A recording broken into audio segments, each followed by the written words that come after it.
Hey, what's up? Hello, everyone. Welcome to Fantasy Filmball, the show where we turn movies into sports and sports into something we don't talk about here. My name is Matt.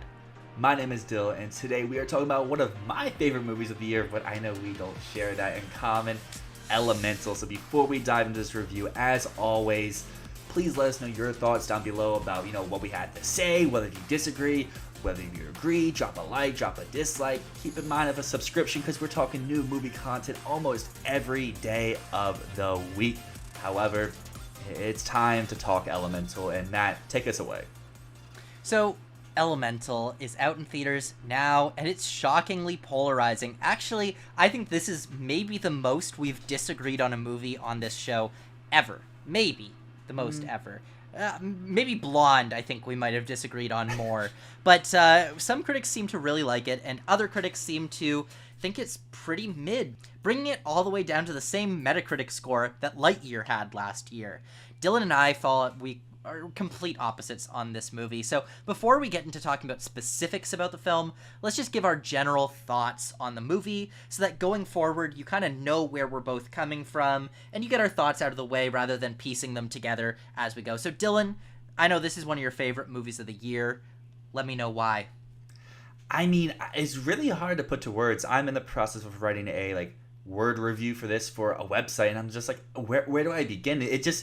There's just something about the story and about the characters that just connected on an emotional level where I felt like I've been through this, or I know someone who has been through this, and there was little steps here and there. It's like I've been in that exact same situation. I just felt it was very much handled with care. It was funny. It was romantic. I mean, I'm a sucker for a good rom-com, and this movie really delivered, at least for me, on the drama side, on the romantic side, on the comedic side, and I felt like it flowed pretty well. The pacing was great. It didn't feel like an hour 50. It felt like 60 to 90 minutes, and maybe this is coming in with lower expectations after hearing almost everyone talk bad about this movie for the last month, but to me, I don't really see where that angle comes from, so I'm really interested to hear your thoughts here, just because I know that we disagree a little bit, but overall I thought the animation looked very great, and I fully bought into the romance between these two characters. On the other hand, I personally felt that this is one of the weakest movies that Pixar has ever done. And I'm a huge Pixar devotee. I mean, look at my wall. I literally have posters that are just...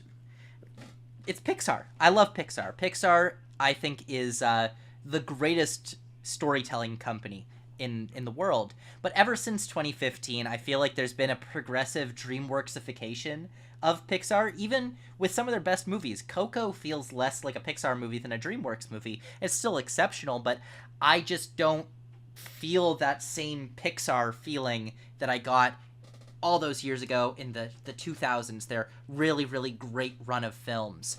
The ideas are a little bit less cutting edge, the themes feel a little bit less poignant to me, and Elemental feels like a bit of a rehash, not just of Pixar's stuff, but also of many other studios, DreamWorks, Disney. It feels like a bit of a ripoff of Zootopia in my mind, but the reaches that need to be made to see the elements as people, and it feels like Pixar's scraping the bottom of the barrel. For a long time, there was a running joke people had about Pixar where they'd be like, oh, this movie it's about food, but the food has emotions.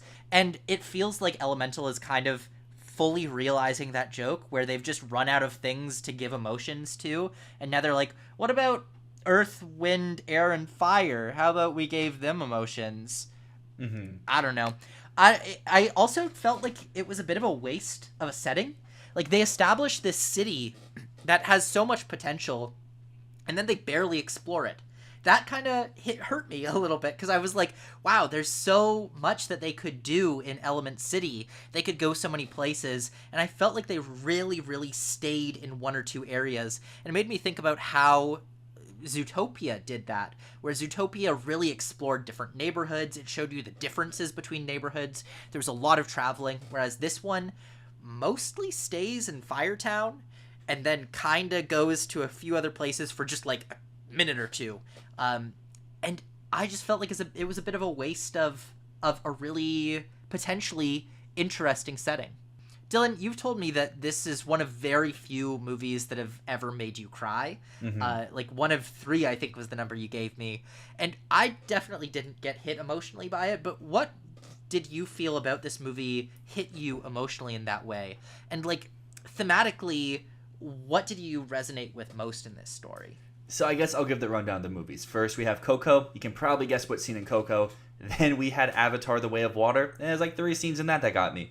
And then now we have this, and it was thematically, it would be the romance between these characters of how everything is against them, yet their love for each other and their appreciation for one another, which I think this movie does a great job of, really rings true. And it was this is a spoiler review. It's in the thumbnail. We didn't really mention at the top, but hey, spoiler discussion. Get out if you haven't seen the movie. Okay, cool. It was when they came to first touch the first time, and that scene, like I said, there's a lot with this movie where I feel, but explaining it is rough, and that part just really got me. There's something that you said above about this feeling like a ripoff of Zootopia. And while Zootopia uses metaphors, this has some as well. They share some, but I think the way they approach them and they go about them are completely different. I very much was touched and very much related to a lot of what it was talking about, especially with like interracial relationships and people who are immigrants and people who are coming from very much different parts, and how they kind of are taught their whole life they can't do this or they can't go that way. But then once they actually do it, the people around them understand and that they can change for the better. I felt the story that was more focusing around the father was very well done, and like I've mentioned numerous times, the romance between our 2 leads, I feel like, was just very emotionally impactful. But thematically, I think Pixar, that's what sets them apart as storytellers. Their themes are so well done.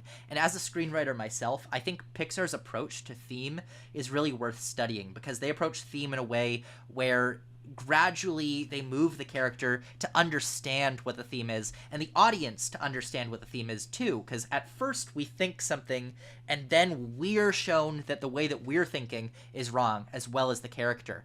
My favorite Pixar movie is Up, where adventure is out there is shown at the very beginning, and we think, okay, that's the theme of the movie. Adventure is out there. And then by the end of the movie, we understand, yes, adventure is out there, but adventure is also what's in here. And that's actually where I think the difference in Pixar has been recently, is those themes don't really feel, for one thing, they can't really be synthesized in a sentence. I would find it very hard to synthesize in one sentence what Elemental is trying to say. There are a lot of interesting themes here, but they're more complicated. They're not as compact as Adventure is Within, right? That's a very easy, or Finding Nemo, let him go. You know, that's like the very essence of that film, is just like, let your kid grow up. And here, there's a lot of interesting things being said about being your own person, exploring who you are, and letting the expectations of your family go, you know, just ignoring that and being your own person, finding your own happiness.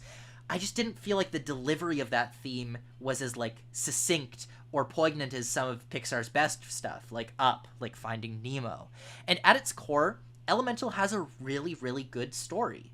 It is a beautiful romance between 2 opposites that end up being attracted to each other despite all odds. But there's just so much stuff floating around that narrative, complicating it, where simplicity should have been used to set itself apart. Right? Like, I made this Zootopia comparison where they're running around trying to fix the water problem, trying to go around city planning, trying to get the permits for all the things. And that just felt like unneeded baggage for the movie. At its core, this is like a lovely, simple story about love, as well as about the expectations of immigrant parents. That is a beautiful story, and if they kept it just as that, you know, you could have had them meet through the city planning stuff, but drop it there. I think this would have been so much more impactful as a film. I just really, it lost me with all the city planning stuff. Give me a story about a daughter who is wrestling with the idea of disappointing her father. That's a beautiful film. And everything else is just noise to me. And the visual style of the movie is something that's really distinct, very unique in terms of Pixar movies. I've never seen a Pixar movie that looks quite like this before. So how did you feel about these visuals and how different they were from other Pixar films? I really, really like them for the most part. And I think that the opening sequence where you follow the parents who are first getting into the city, there's a lot of interesting dynamics at play, whether it's with the way they're just telling the story, but with how you're seeing. That could be due to the animation or just the blocking and a lot of stuff there. There's times where I think, especially when you get to like the water areas, I think it kind of looks a little dull and plain and whatnot, but I think everything in Firetown, and when they go out to some of these more adventurous places like the tree or like the sporting game, I think those are all very like eye-popping sequences. But now let's talk about something a little disappointing. This movie is flopping at the box office. It is the lowest grossing opening weekend for a Pixar movie ever, which is so incredibly unfortunate because even though I didn't really like this movie, I thought it was pretty mid, I love Pixar, and I want to see continued success for their original stories. I mean, I don't think there's really anything they can do. It's just the state of the box office market for animation. I mean, when's the last time an original property was successful? Because, I mean, like, yeah, Spider-Verse is doing well. That's based on Spider-Man. Yeah, Puss in Boots did well. That's based on a known character. We haven't had an original story be successful since the pandemic has started, and that's just something that will take time. For example, I even think like if Luca came out in theaters or Turning Red, it would kind of perform like Elemental and like Onward, where it's like be right in between both of those, where it probably won't do great first week and have decent legs after that, but it's still not turning a profit. And yeah, Toy Story 5 will make a boatload of money. How do you build fresh properties that people want to see more of if people don't go see the original movies? I will say, actually, with Turning Red, I think that would have been a huge hit in theaters because you look at the merch for that film, it's still selling out at Disney World. But you could say the same thing about Encanto. Yeah, that one became big after it hit streaming. So I don't know, maybe you're right. I guess something that has changed at Pixar in the last little bit, if I'm understanding correctly, is they're not as harsh at cutting projects as they used to be. They used to have a really, really harsh process in getting movies made where they would just cut your movie. No, like even if it was going well, if they were like, this isn't up to our standards, it's gone. Now it seems like there's a little bit less harshness. And they're really focusing on centering upcoming voices, which is cool, but I think that they need to keep some of these films a little bit longer in development, work out the kinks a little bit more, because the films have changed coming out. They really have. There is a big, big difference just in how the stories kind of come through, how the themes come through. Now, let's talk Oscar chances. Do we think this can still get into animated with the mediocre critic response and the disappointing box office? What do you think, Dylan? Because you're coming at this, you really like the film, you see why voters might vote for it. What do you think? I would say yes until we see the other competition. I think writing it off now when we don't know how other stuff will do is a big, drastic overreaction because like we saw earlier, like Raya and the Last Dragon got mixed reception. It came through at the end of the day, and I'm sure there's other examples that are just missing my head right now. But like, for example, of How Do You Live comes out and it doesn't hit any festival, eyes may not get on it as much. It could struggle, or Teenage Mutant Ninja Turtles may not be as good as it looks like it's going to be. Wish, or some of the Netflix ones that aren't Chicken Run. Like, we're going to have an open fifth slot no matter what. And it's just, will it be this, or will it be something that we don't even know about at the moment, or is it just going to be one of the big ones that we all assume? Because it's animation's a category where it's never 5 for 5. You're never going to get what you think it is so far out. So something's going to drop off. Maybe it's Elemental, or maybe it could be it with addition of something else, but I think it's still in the conversation. People will hit the animation is good, and we've known in the past this branch likes movies that are well animated, even if their scores aren't the greatest, like The Boss Baby. So it's just going to come down to how the other competition does. So let's talk about that. I'll give some of the stats right now. So Elemental has a 59 on Metacritic. In 2022, the average between all of the films was 77.8. The lowest scoring movie in Best Animation was Puss in Boots with a 73. In 2021, the average was 78.4, and the lowest there was 71 with Luca. Actually, Raya and the Last Dragon, not mixed response. It had a 74 on Metacritic, which is very good and was stronger than Luca. 2020 was a pretty thin year for animation because of obvious reasons, the pandy, for one, but the average there was still 74. That one had a few more mixed response films in Best Animation, but the lowest were Over the Moon, which had a 60, and Onward at a 61, which is pretty comparable to Elemental at a 59 right now. So that's a pretty good comparison there, but keep in mind, that was a very thin year. A lot of stuff got pushed because, it was 2020. The last comparable year, I'd say, was 2017, which had The Boss Baby, which had a 50 out of 100 on Metacritic, and Ferdinand, which had a 58 out of 100. So Ferdinand is extremely, extremely close to Elemental. And Ferdinand opened to 11 million at the box office, which is less than Elemental opened to, and it grossed a total of 83 million domestic, which we should expect that Elemental will gross more than that. We should expect more than 83 million. So that is one angle there. So Ferdinand, mixed reviews, and mediocre box office, still made it in. But The Boss Baby, which had also very mediocre, was a huge success. $50 million opening weekend, $175 million total. I'm not exactly sure how Ferdinand ended up happening, but if Elemental does happen, it'll be very similar to that. Fair enough. Everyone out there, though, let us know your thoughts on Elemental. Are you more like me and you really like this movie? Or are you more like Matt?